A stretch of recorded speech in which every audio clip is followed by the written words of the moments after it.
Bonjour les Sagittaires et bienvenue sur votre escale Astro Tarot, guidance de vos énergies du 20 juillet au 18 août. La nouvelle lune du 20 juillet propose une nouvelle impulsion en Cancer comme le mois dernier. Il est rare d'avoir deux nouvelles lunes à suivre dans le même signe. Il y a donc une insistance à prendre en compte les besoins intérieurs et la sécurité émotionnelle et affective.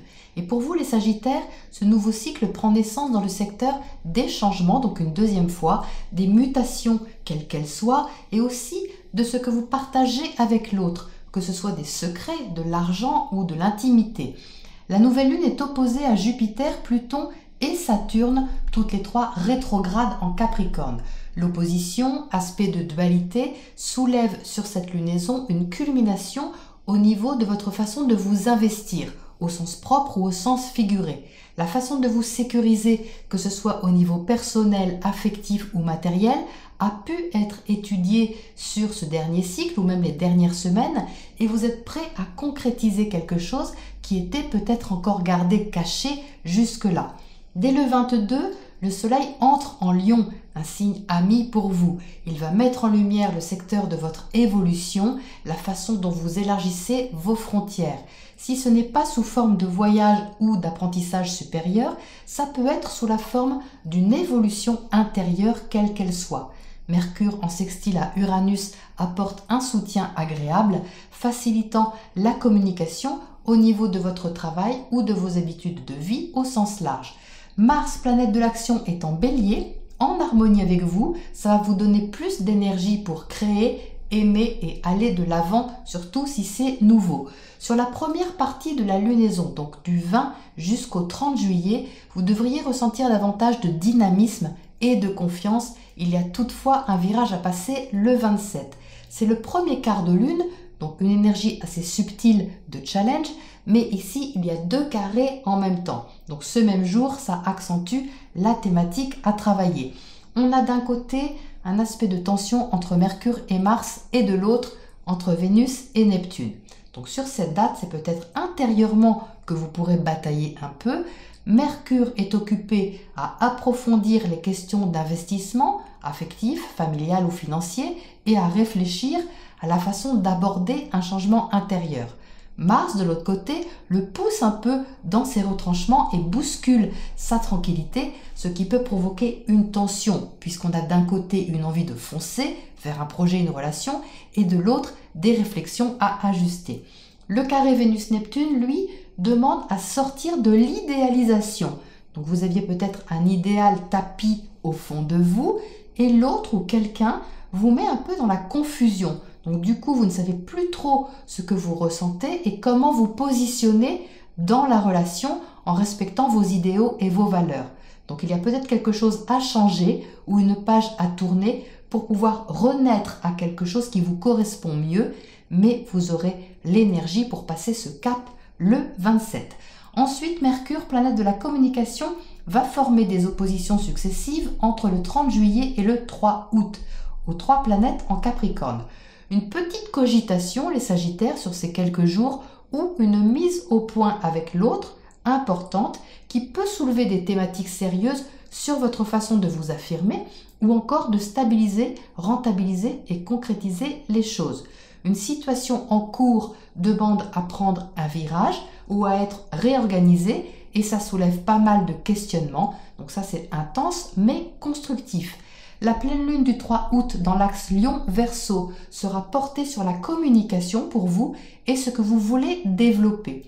Vous comprendrez sûrement quelque chose d'important autour de cette date qui vous permettra de donner du sens à vos objectifs et de libérer quelque chose au niveau de votre travail ou au niveau de votre hygiène de vie et de votre santé. Donc il peut y avoir un déclic libérateur sur ce qu'il faut changer au quotidien pour prendre un nouvel élan. Vénus, planète de l'amour, sera alors conjointe au nœud nord sur cette pleine lune, ce qui vous soufflera la voie à suivre au niveau relationnel. Que ce soit une activité que vous souhaitez développer ou une relation en particulier à laquelle vous accordez de la valeur, ce sera le moment d'écouter vos sentiments et de les suivre. Mars entrera à ce moment-là dans la danse pour passer à l'action. Toutefois, les aspects qu'il formera aux autres planètes demandent à être bien maîtrisés entre le 3 et le 18 août.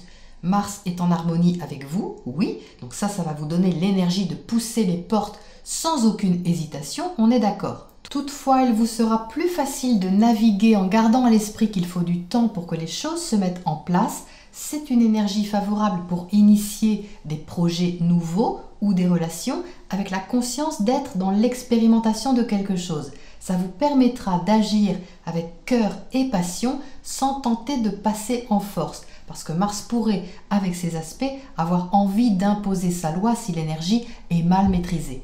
Mercure entre ensuite en Lion le 5 août, vous donnant envie d'apprendre des choses qui élargissent votre horizon. Vous serez plus confiant au niveau de ce que vous souhaitez développer, même si autour du 10, le carré à Uranus vous demandera de garder un état d'esprit ouvert à la nouveauté. Les derniers jours du cycle vous proposent au menu un trigone Soleil-Mars rejoint par Mercure le 17. Donc là, si jamais vous n'aviez pas assez d'énergie, voilà un bon coup d'accélérateur important et très favorable pour vous. Quelque chose qui s'officialise peut-être, ou en tout cas qui valide quelque chose qui vous tient à cœur. Vénus sera alors en Cancer, la planète de l'amour formera un aspect harmonieux à Uranus le 18, favorisant donc le côté affectif, financier, créatif aussi, avec un petit goût agréable de nouveauté. Vous êtes plus que motivés les Sagittaires, motivés à pousser les murs et à avancer malgré les challenges. Vous êtes portés par l'espoir, une confiance dans quelque chose qui semble détrôner tout le reste. Voyons ce que les tarots précisent pour vous sur cette météo dynamique. Les Sagittaires, voici donc votre tirage pour ce cycle lunaire. On retrouve une belle énergie de détermination, beaucoup d'action, mais aussi du discernement. Il y a des doutes et des hésitations qui vont se libérer et ça, c'est très bien. Donc vous entrez dans ce tirage avec le 6 de coupe. Donc ça, c'est tout à fait l'énergie du Cancer. L'impulsion de la nouvelle lune a lieu dans ce signe. On la retrouve ici. Le 6 de coupe, c'est une énergie très sentimentale, affective, avec une notion tout de même de familiarité, de nostalgie, de passé. Donc vous pouvez avoir en tête une impulsion affective, une impulsion sentimentale qui influence votre comportement sur ce cycle lunaire. L'attachement sentimental ou affectif que vous avez envers quelque chose, un projet ou situation ou événement, ou envers quelqu'un, vous motive pour passer à l'action et conditionne un petit peu votre façon d'agir sur ce cycle. Pourquoi je dis ça? Eh bien parce que la sensibilité qui est dans ce 6 de coupe descend sur ce 9 de bâton. Vous voyez qu'ici, on a une petite lune. La petite lune symbolise le signe du Cancer. Donc la sensibilité qui est chargée dans cette carte, l'affectivité que vous ressentez, mobilise votre façon de défendre ce que vous avez à défendre et de vous mettre en action de façon très combative. Avec le 9 de bâton, vous avez beaucoup d'énergie pour aller de l'avant, beaucoup de combativité, de réactivité, mais vous êtes un peu fatigué, vous êtes sur la défensive, vous protégez surtout votre vulnérabilité. Vous voyez qu'ici, vous avez déjà fourni à mon avis pas mal d'efforts dans une situation qui peut-être est en train toujours de croître, de se développer. Vous souhaitez bâtir quelque chose en dessous avec cet empereur et certainement que vous avez mis beaucoup d'efforts dedans ou en tout cas vous y êtes attaché, sentimentalement attaché. Donc que ce soit une relation que vous êtes en train de développer ou un projet qui vous tient à cœur, vous y mettez vraiment votre affectif et c'est quelque chose que vous avez envie de stabiliser. Et je dirais même de maintenir. Il y a cette notion de maintenir une stabilité qui vous convient aussi émotionnellement. Pas forcément matériellement et financièrement, bien que l'empereur soit très orienté sur la stabilité matérielle, mais ici on a tout de même une connotation affective en arrière-plan. Vous avez certainement un objectif, les Sagittaires, vous êtes là avec le 7 de Pentacle en haut du tirage. Cet objectif prend du temps, vous le savez, vous en avez conscience, ce n'est pas un scoop. C'est en train de progresser, ça progressera encore et vous savez que ça demande du travail. Mais ça, ce n'est pas un aspect qui vous gêne parce que c'est relié justement à votre sentimentalité. Comme vous y mettez du cœur, la patience n'est pas problématique, vous savez que ça prend du temps, et que vous cueillerez les fruits quand ils seront mûrs. Vous avez au centre du tirage la reine d'épée. Donc ça, c'est fabuleux pour vous puisque c'est une énergie d'air qui est compatible avec vous. La reine d'épée correspond à l'énergie mentale, intellectuelle. Elle régit, cette reine, tout le domaine de la réflexion et de la communication. La reine, évidemment, n'est pas une débutante. Elle maîtrise son domaine. Elle a de la lucidité, du discernement, un recul sur les choses et elle n'est pas là pour se battre.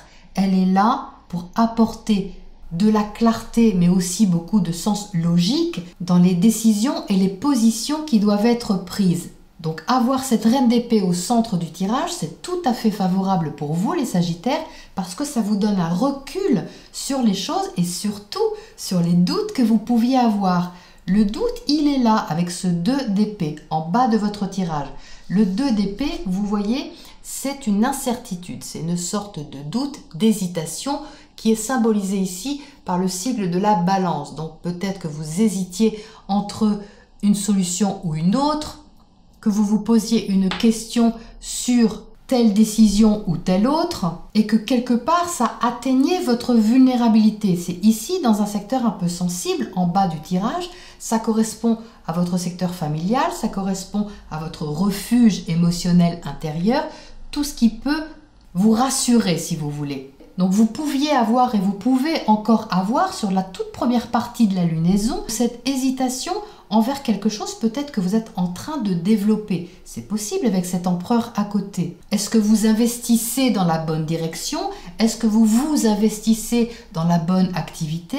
Est-ce que vous vous investissez dans la bonne relation? C'est ce genre d'énergie que peut soulever le 2 d'épée. Mais heureusement, la reine d'épée au-dessus va apporter son discernement. Donc cette opposition que vous allez avoir avec Mercure qui va se présenter tour à tour à ces 3 planètes en Capricorne entre le 30 juillet et le 3 août va apporter cette culmination dans le questionnement, mais va surtout apporter des réponses, vos réponses les Sagittaires.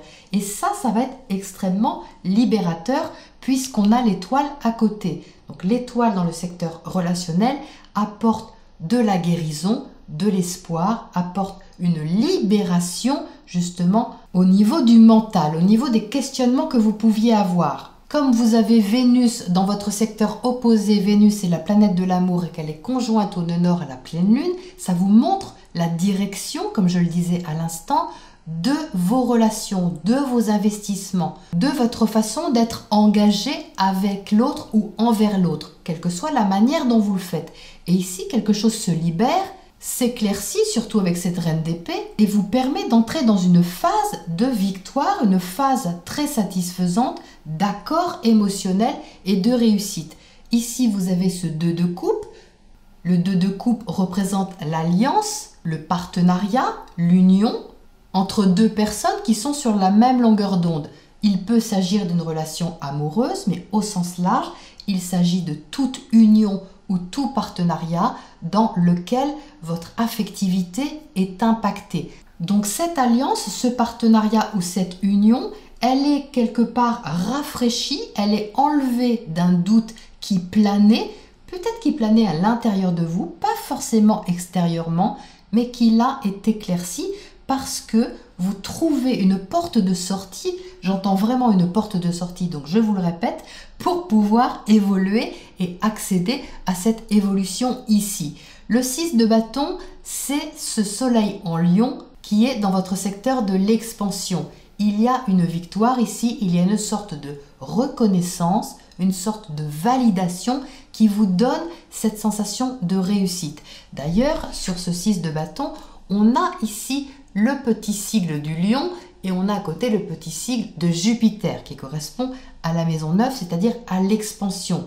Quelque chose peut s'officialiser aussi, même si ce n'est pas ce qui ressort de façon prioritaire dans ce tirage, on peut avoir, on va dire au sens symbolique, quelque chose qui est validé, qui est reconnu et qui vous donne un certain rayonnement justement. Une confiance, si vous voulez, la confiance du lion, la confiance de ce soleil qui entre dans le signe ami pour vous. Donc ça, c'est plutôt encourageant. Alors, qu'est-ce qu'on a pour commencer sur ce 2 d'épée en bas? Sur cette hésitation, ce doute que vous avez, certainement au début de la lunaison. Qu'est-ce que c'est que ce 2 d'épée? 6 de coupe, ben voilà, donc on ressort la même carte qu'ici. Donc vous voyez, il y a une insistance certainement sur quelque chose de sensible en vous, soit qui est relié au passé ou qui est relié à une mémoire ou à une sorte d'équilibre émotionnel que vous avez envie de trouver ou de retrouver, comme si vous ne saviez pas exactement comment retrouver cet équilibre émotionnel ou cette douce notion de familiarité dans ce que vous voulez construire. C'est quelque chose dans ce style. Qu'est-ce qu'on a à côté de cette étoile ici à droite, cette libération au niveau émotionnel? 2 de coupe à nouveau. Donc vous voyez, c'est la même carte encore. Donc on ressort des doublons ici. Ça parle vraiment de douceur relationnelle. Ça parle d'entente, de partenariat. Et ça parle également d'aller de façon libre, libérée vers ce que vous aimez. Que ce soit le partenariat qui vous convient ou la personne qui vous convient. Cette reine d'épée vous donne le discernement nécessaire pour regarder vos sentiments avec lucidité. Bon, bah écoutez, ça me paraît assez clair. Alors, qu'est-ce qu'on a comme oracle conseil sur ce cycle lunaire pour vous les Sagittaires, pour terminer?